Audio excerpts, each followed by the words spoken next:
Hi everyone, welcome to our channel.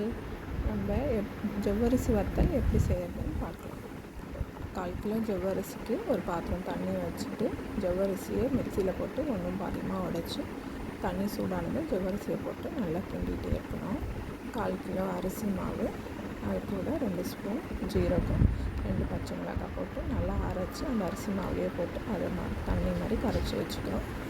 ஜவ்வரிசி வெந்துகிட்டே இருக்கட்டும். தேவையான அளவு உப்பு ஆட் பண்ணிக்கோங்க.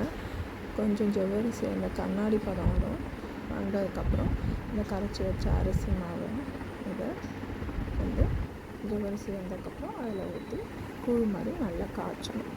நீங்கள் அதில் நடுவில் ஜீரகம், பெருங்காயம் ஆட் பண்ணிக்கோங்க. தேவையான உப்பும் போட்டுக்கோங்க. ஜவ்வரிசி வெந்ததும் இந்த அரிசி மாவு கரைச்சி வச்சுருக்கோம் அந்த இதை எடுத்து ஊற்றி நல்லா கிண்டிகிட்டே இருக்கணும். கட்டி ஆகிடும் சீக்கிரம். நல்லா கிண்டிகிட்டே இருக்கணும். வேணுன்ற அளவுக்கு தண்ணி ஆட் பண்ணிக்கணும். இது ஸ்பூனில் எடுத்து போட போகிறோம், அதனால் அதுக்கு வேணுன்ற மாதிரி கொஞ்சம் தண்ணியை வச்சுக்கணும். நல்லா கிண்டிகிட்டே இருந்தோன்னா வெந்துடும். அது எப்படி வெந்துருச்சுன்னு கண்டுபிடிக்கணும்னா தண்ணியில் தொட்டு நீங்கள் கை வச்சு பார்த்தீங்கன்னா மாவு மாதிரி ஒட்டாமல் இருக்கும். அதுக்கப்புறம் நல்லா ஆற வச்சுட்டு நாங்கள் மார்னிங் தான் காய்ச்சணும்.